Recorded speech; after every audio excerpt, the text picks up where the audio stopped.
Who is the most avid recruiter or most involved recruiter in trying to get you here, and what conversations have you had with Steve about, the best way to utilize your talents? As far as players go, average, I talk to Katie the most. But I've known James, Katie, Kyrie, obviously DeAndre for a long time. So this was a familiar team for me. As far as my conversation with Coach Nash, it's just like I talked about, come in and fill those gaps, be a short roller, be ready to facilitate, to set screens, to roll, to pop, to do whatever. That's my focus is, to really dive in this first, this first several games and really see where I'm needed and fill those spots and help us achieve our goal. We'll see. There's a lot of elements in that, how he fits in the group, how we can bring the best out of him physically. But also his role will be different. He's asked to do a lot in Detroit. There can be a lot of focus on him defensively, whereas with this team, he won't be as asked to carry as big a load or to absorb so much pressure from the defense. So, I think there's an opportunity for him here to have less pressure, less responsibility, and therefore, show what he can do in a greater light. But this is a process. I'm not sitting here making any expectations on Blake. Just want to see him enjoy his game, feel good, and move as well as he can at this stage, in this time frame, and hopefully incorporate him into what we do and allow him to find a nice role. Brooklyn Nets are set to face off against the Boston Celtics tonight on national television. As a matter of fact, by the time you're watching this video or this video hits your device, chances are that game may have already began. But Blake Griffin is not playing in that game despite being fully 100% healthy. Why is that, you might ask? Well, today I'm going to be giving you guys a huge update on the entire Blake Griffin situation, what's going on with the Brooklyn Nets, what the plan is for Blake Griffin's future, and what his role is going to be as well. Make sure you check out my brand new podcast. I'm going to be announcing the 2 other members of my podcast when we get to 1,000 subscribers. It's the pinned comment in the comment section down below. It's called Laced Up, and make sure you follow us on Twitter and Instagram as well. Now that we got all that out of the way, cue the intro.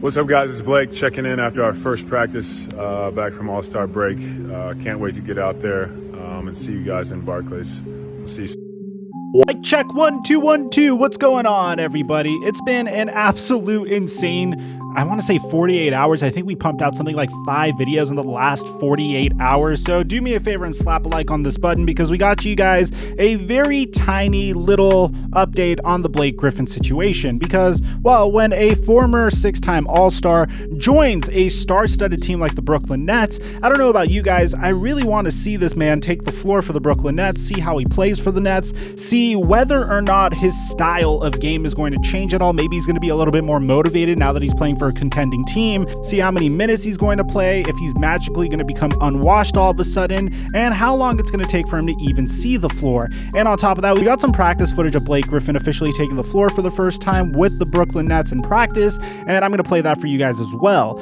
So the current situation Blake Griffin is in is the Brooklyn Nets are set to take on the Boston Celtics tonight, and they're going to be doing that without Kevin Durant, mainly because Kevin Durant is still trying to take it easy due to a groin injury that he has, and as a result of that, the Brooklyn Nets are going to be without him for a little bit.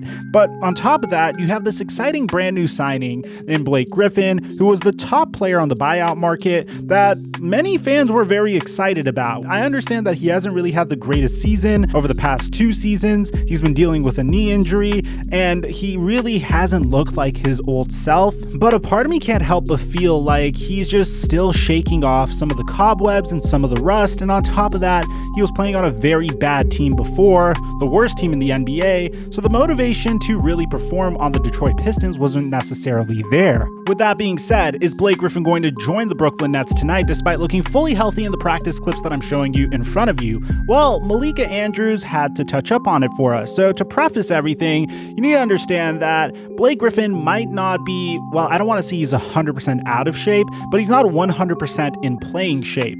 As a matter of fact, I don't even think he was in playing shape back in the beginning of the season when he was playing in Detroit. If you just look at the way he played back then, it just didn't look like a NBA player and how an NBA player is supposed to play the game of basketball. But on top of that, the Detroit Pistons did this thing where, by the way, it's becoming a huge trend in the NBA. We made a video on this yesterday with LaMarcus Aldridge and the San Antonio Spurs, where the Detroit Pistons came out and said, hey, we're officially parting ways with Blake Griffin.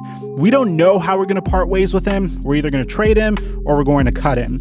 We found out it didn't really take a lot of information or a lot of knowledge of the game of basketball to understand that the Detroit Pistons were going to cut Blake Griffin because his contract was so disgusting that no team was going to want him. But as a result of making that announcement, the Detroit Pistons decided not to play Blake Griffin at all whatsoever. And the result of all of that was, well, a player that already hasn't seen the floor very much over the past 2 years got to see the floor a little bit less. And the result of that is he's a little rusty and slightly out of shape. And according to Malika Andrews, when Blake Griffin was asked if he was injured, and that's the reason why he is not going to suit up for the Brooklyn Nets and a potential opportunity to debut against the Boston Celtics on national television, by the way, this game's going to be broadcasted on TNT, he said that he is not injured at all.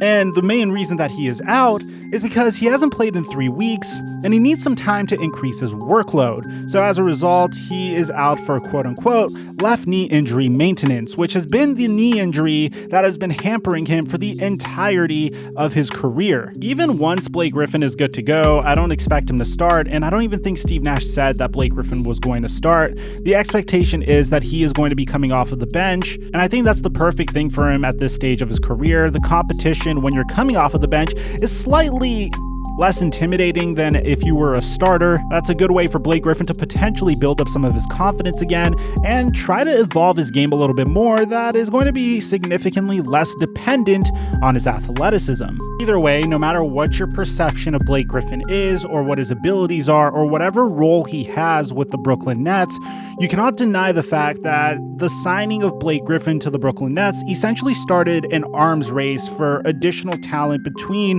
the top tier teams in the NBA, which is a stark contrast for what we've been seeing over the past 2 years. 2 years ago, in the 2019 NBA free agency period, we've seen a lot more formation of dynamic duos. Now, the Brooklyn Nets essentially shifted the paradigm back to super teams, and although Blake Griffin isn't nearly the player that he once was, having him on your roster, especially at this stage of his career, should be a huge boon off of the bench. So let me know in the comment section down below what you guys think about this. Aside from that, I'm your boy Mike, and I'm dropping our mic until our next upload.